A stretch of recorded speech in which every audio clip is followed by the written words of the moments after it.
Sit sientes, venite ad aquas, dicit Dominus, et qui non abetis pretium, venite, bibite, cum laetitia.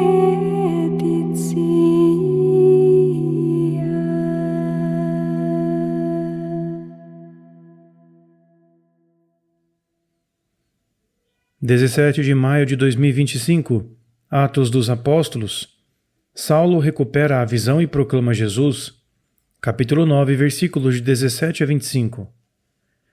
Ananias dirigiu-se à casa. Entrou e impôs as mãos sobre ele, dizendo: Saulo, irmão, o Senhor Jesus, que lhe apareceu no caminho em que estava, enviou-me para que recuperasse a visão e seja cheio do Espírito Santo.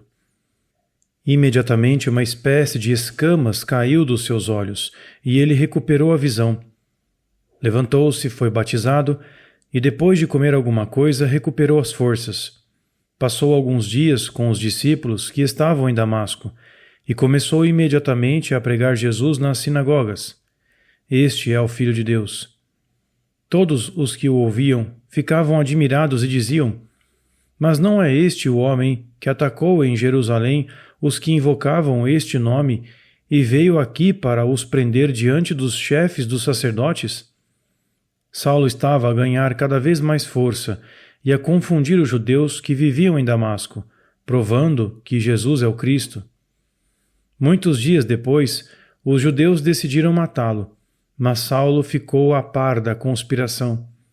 E embora vigiassem os portões da cidade dia e noite para o matar, os seus discípulos agarraram-no certa noite e levaram-no por cima do muro num cesto. Escutaremos uma meditação escrita pelo irmão Elias, narrada por Felipe e acompanhadas por cantos de harpa dei.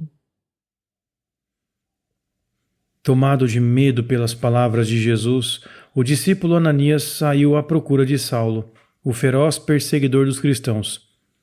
O Senhor tinha-lhe dito: Vai, pois este é o meu escolhido. Ao entrar na casa onde ele se encontrava, disse-lhe: Saulo, irmão, o Senhor Jesus enviou-me. Então impôs-lhe as mãos, e Saulo recuperou imediatamente a vista. O inimigo dos cristãos havia se tornado um irmão por intermédio do Senhor.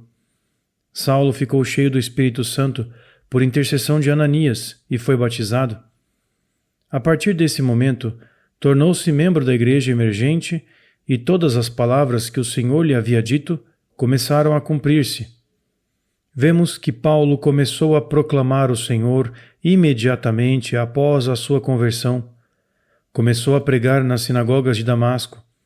As pessoas mal podiam acreditar no que viam.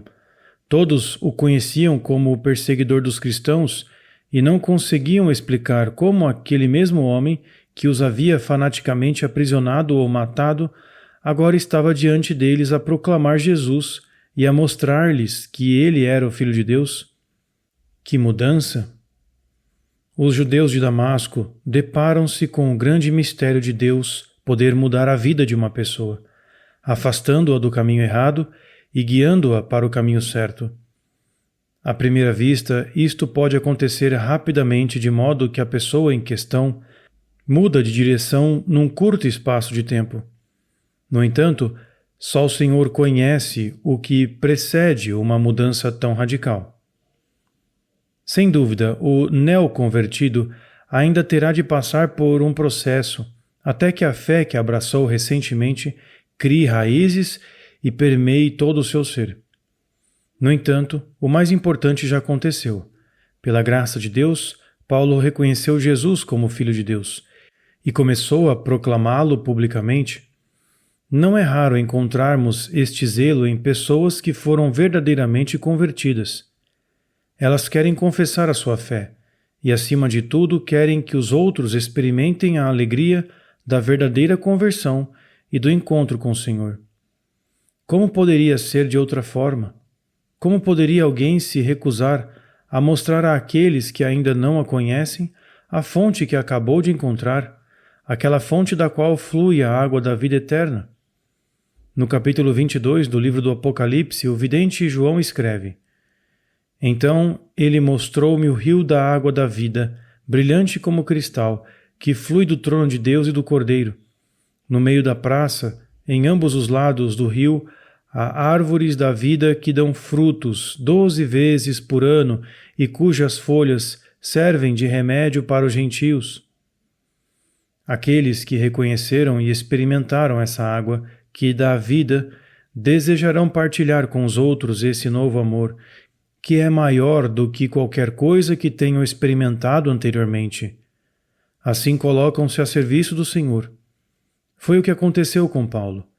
Evidentemente, a sua pregação era poderosa e confundiu os judeus. O Espírito Santo encheu.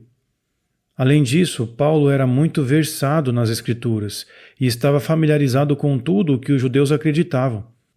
Afinal de contas, ele próprio testemunha que foi discípulo de Gamaliel. Assim pôde provar que Jesus era o Messias esperado pelos judeus, e certamente seria difícil refutá-lo. Por algum tempo, Paulo pôde pregar livremente em Damasco. Porém, não demorou muito até que a hostilidade que ele próprio sentia em relação a Jesus e a nova fé recaísse sobre ele. Nem o testemunho de alguém como Paulo, cuja transformação era evidente para todos, dissipou a inimizade ou mudou a opinião dos opositores do cristianismo.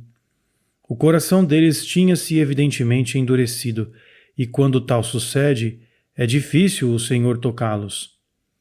Agora, Paulo estava a viver em primeira mão a perseguição dos judeus, que o queriam matar e vigiavam todos os portões da cidade para o destruírem. Como Saulo sabia do plano deles, conseguiu escapar com a ajuda dos discípulos, que o desceram por cima do muro num cesto. A sua hora ainda não tinha chegado. O Senhor enviá-lo-á para proclamar o Evangelho por todos os lugares, e somente depois de cumprir a sua missão, chamá-lo-á de volta à sua pátria eterna. A antífona de entrada que ouvimos hoje é tomada do profeta Isaías e diz: Todos vós que estáis sedentos, vinde à nascente das águas, diz o Senhor.